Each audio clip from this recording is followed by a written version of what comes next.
Ceci est une interview de Cheikh Chérif Oumar Abdelaziz, guide spirituel de Nassourine, Côte d'Ivoire.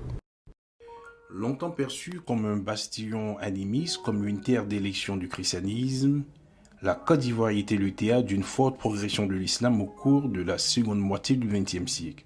En tant qu'État laïque et suivant la loi fondamentale, la Côte d'Ivoire encourage et protège la liberté des cultes des personnes vivant sur son territoire.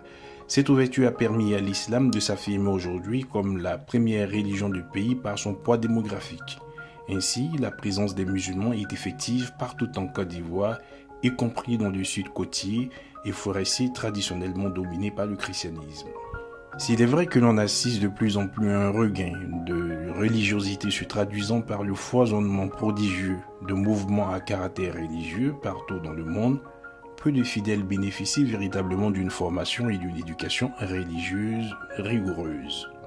Convaincu que l'expansion de l'islam ne peut se faire que par le triomphe de la connaissance et de ses fondements spirituels, l'association Nassourine Côte d'Ivoire et son guide s'est donné les moyens d'action à travers la création d'un centre polyvalent de formation d'assistance dénommé le complexe Cheikh Ibrahim Niasse.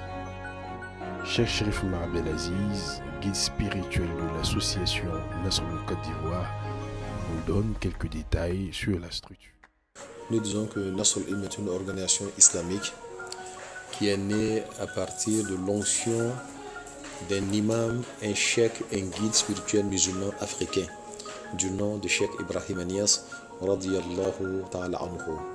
Et cela depuis les années 1940, précisément vers 1943 ou 44. Alors donc Nassourine est né sous l'onction de ce grand monsieur-là. Et aujourd'hui, Nassourine est pratiquement universel. Alors donc nous avons hérité Nassourine à partir de ce grand maître-là, mais surtout à partir de son petit-fils, à la personne de Cheikh Hassan Hadi Cissé, qui fut mon maître, que Dieu ait pitié de son âme. Et nous existons ici en Côte d'Ivoire. Nassourine déjà est très bien implanté en Côte d'Ivoire. Nous sommes ici à Abidjan, dans notre centre islamique Cheikh Ibrahim Niasse, situé à Koumassi. Mais on peut voir des organisations de Nassourine à travers tout le pays, jusqu'au dernier village de la Côte d'Ivoire. Nassourine aujourd'hui mène des actions sociales partout.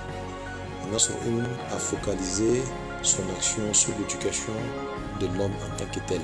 En ce sens que l'être humain, quand il est bien éduqué, lui-même pénètre le bonheur, mais il propage également le bonheur autour de lui.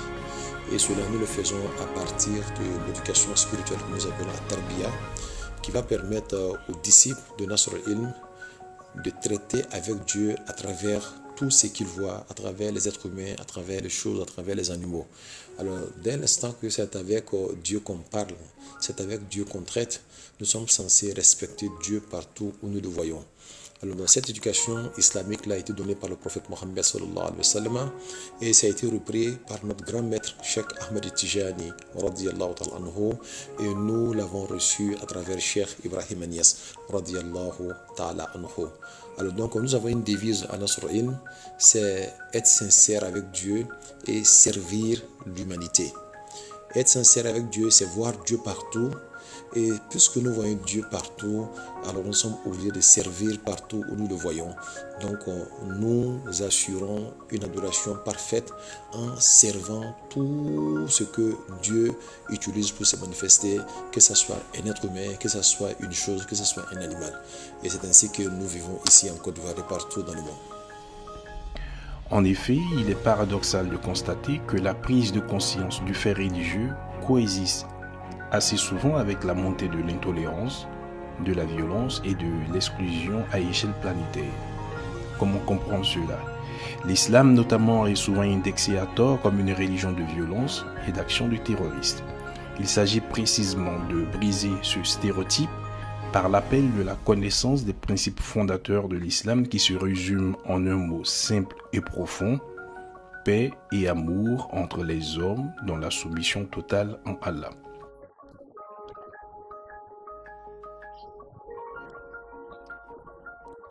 Cette mauvaise compréhension de l'islam qui a amené certaines personnes à traiter l'islam d'une religion de terreur.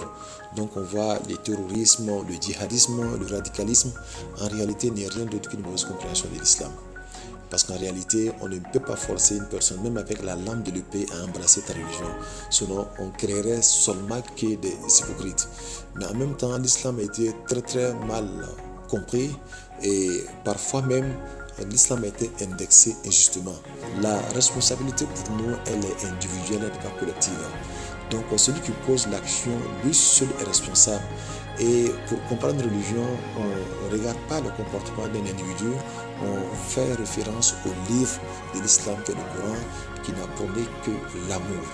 Et l'amour, c'est ce que nous partageons, parce que toutes les religions proviennent de l'amour, parce que Dieu lui-même est amour. Éducation spirituelle et formation de la jeunesse musulmane sont au cœur de la politique du Nasrine. Cheikh Cherif Oumar Abdelaziz nous donne des détails. Je suis le guide spirituel Nasr al-Ilm et je suis sûr que je ne suis pas vieux. Alors donc pour cela, il y a beaucoup de jeunes autour de moi parce que nous nous intéressons à la jeunesse. Nous organisons des tournois de football. Vous allez même voir que souvent même c'est moi-même qui vient, Inch'Allah, tirer la première balle pour dire que une jeunesse bien éduquée, c'est celle-là qui va gérer le monde après. Donc nous nous intéressons fortement à la jeunesse, Inch'Allah. Au-delà de la jeunesse, Nasrul Côte d'Ivoire accorde une attention particulière à la question du genre. Ainsi, les femmes sont intégrées et prennent part de manière active à la vie de la structure, au même titre que les hommes. L'islam donne une place de choix à la femme. Depuis l'aube de l'islam, il y a eu des femmes qui ont servi l'islam, qui sont données en sacrifice pour l'islam. On va parler de Soumaïa, qui était la première martyre même de l'islam. Il y a eu Khadija, qui était l'épouse du prophète Mohammed sallallahu alayhi wa sallam. C'est celle-là qui mettait toute sa richesse pour l'essor de l'islam aux côtés de son mari, qui est le prophète Mohammed sallallahu alayhi wa sallam. Et quand vous prenez le Coran lui-même, vous allez voir une sourate qui a été consacrée entièrement à la femme qu'on appelle sourate Nisa. Et vous allez voir aussi des sourates comme sourate Mariam. Alors donc, cette religion a donné toute la place dont la femme a besoin au sein de la société. Et cette religion met un accent particulier sur l'éducation de la femme. Et à ce sujet, je me rappellerai un vers de Abu Qasim Shabi qui disait Al-Ummu madrasatun iza a'adatta a'adat sha'ban tayyib al-a'raq, que la femme est une grande école. Si elle est bien éduquée, c'est toute une société qui est bien éduquée. Alors donc, au regard de tout ça là, la place occupe un rang, la femme occupe un rang très très important au sein de Nasr al-Ilm, et les femmes sont à tous les niveaux de Nasr al-Ilm chez nous ici. Même souvent même elles donnent des conférences et les hommes, les cheikhs, les imams sont assis pour écouter ce que la femme donne comme enseignement. Mieux, au cours des cérémonies telles les assises du triomphe du savoir ou les maoulides, elle prononce des conférences. La s'articulera sur 3 points. Une définition succincte de la Tariqa Tidiania, son impact sur la femme elle-même, ses enfants et son époux, puis nous tirerons une conclusion. Le Cheikh Cherif Oumar Abdelaziz demeure convaincu que la cohésion sociale, l'amour et la paix entre les peuples passent nécessairement par le rapprochement et le dialogue interreligieux. Ainsi, il ne ménage aucun effort pour échanger avec ses frères coreligionnaires. S'il est vrai que les chemins sont parfois différents, ils mènent tous au même Dieu. Car la mission de l'homme de Dieu est de guider l'humanité vers l'éternité dans la fraternité et l'amour. En apprenant ce que ça veut dire fondamentalement, c'est un enseignement, un mot extraordinaire, très spirituel. Et je rentre en disant, mon Dieu, si je combattais tout ce qui est en moi, je n'ai aucun motif d'aller combattre en dehors. Il y en a tellement en moi, dans ma communauté, dans ma famille.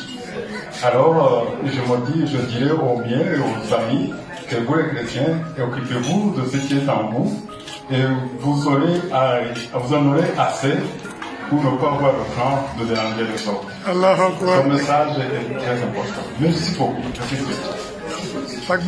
Merci beaucoup. Merci beaucoup. L'islam nous amène vers le respect des autres religieux. Et vous savez très bien que si musulmans et chrétiens ont un point commun, ce sera bien la personne de Marie chez les chrétiens et Mariam chez nous. Parce que nous avons consacré, ou bien Dieu a consacré tout un chapitre à Mariam que d'autres appellent Marie. Et musulmans comme chrétiens, tous nous sommes d'accord que c'était une grande dame, c'était une sainte. Alors donc, pour cela, Nasr-Im, aujourd'hui, mène des actions avec les Coréens qui vivent en Côte d'Ivoire, en l'occurrence les chrétiens. C'est ainsi que souvent nous sommes invités par le Sœur Xavier à la cathédrale d'Abidjan pour donner des conférences, et comme nous les invitons également pendant nos colloques à prendre part. Alors donc très souvent nous sommes ensemble, nous partageons le même repas ensemble, et vraiment c'est une ambiance de joie et de bonheur entre nous et ces religieux là qui nous rendent visite, et nous les rendons visite, et tout le monde est fier d'être à côté de son frère parce que nous partageons tous le même Dieu, mais chacun l'adore comme il l'aura compris. En sa qualité de guide d'une voie spirituelle de l'islam, Cheikh Cherif Oumar Abdelaziz nous donne quelques informations sur la Tariqa Tijaniyya. La Tariqa Tijaniyya est une école spirituelle qui met l'accent sur l'éducation de l'homme, en ce sens que tout ce que nous faisons, nous le recevons à partir de notre cœur, pas à partir de notre qualité intellectuelle. Si le cœur est bon, l'être humain lui-même il est bon, et c'est ce que le prophète Mohammed sallallahu alayhi wa sallam nous a enseigné quand il a dit ala inna fil jismi mudra iza saluhat saluha al jasadu kullu wa iza fasadat fasada al jasadu kullu ala wa hiya al qalb. Le prophète disait que en toute personne il y a une boule de chair. Si elle est bonne, l'être humain lui-même il est bon. Si elle est mauvaise, l'être humain lui-même il est mauvais. Alors il a fait allusion au cœur, mais nous sommes convaincus que le cœur est un cocktail d'état. Dans le cœur, il y a des penchants négatifs, mais aussi il y a des penchants positifs. Alors donc la Tariqa Tijaniyya viendra ici pour mettre un accent particulier sur l'éducation, la purification du cœur de tout ce qui est mauvais penchant. Parce que nous sommes sûrs que si les états angéliques ont envahi le cœur, l'être humain va agir comme un ange. C'est ainsi que la Tariqa Tijaniyya est venue avec 3 formes d'invocation pour son cheminement vers Allah et pour atteindre ses objectifs qui sont al-istighfar, qui est le fait de dire astaghfirullah, on a ses moments libres, et la salat sur le prophète Mohammed sallallahu alayhi wa sallam, et finalement la ilaha illallah. L'istighfar, c'est demander pardon à Allah subhanahu wa ta'ala, mais aussi c'est une manière de retirer de soi tout ce qui est négatif. La salat sur le prophète Mohammed sallallahu alayhi wa sallam, qui est une salat sur la plus noble des créatures pour attirer vers nous-mêmes le meilleur comportement possible. Et finalement, la ilaha illallah, pour que le Tout-Puissant se manifeste en nous dans tout ce que nous faisons.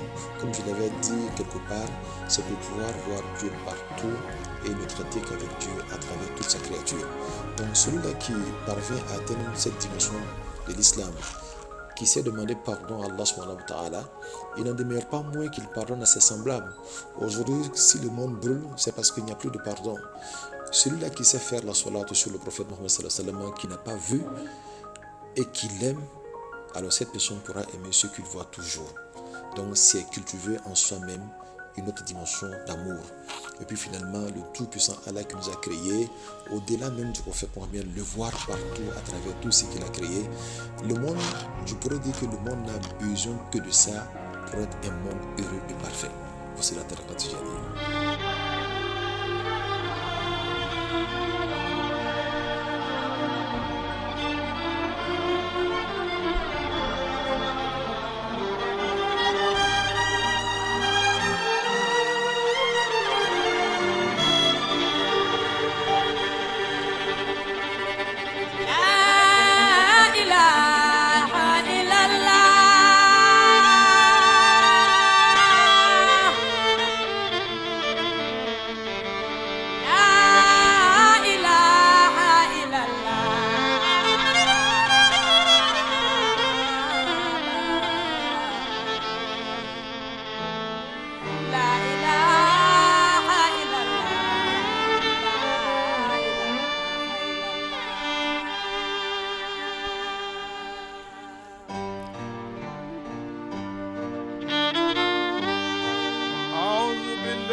الشيطان الرجيم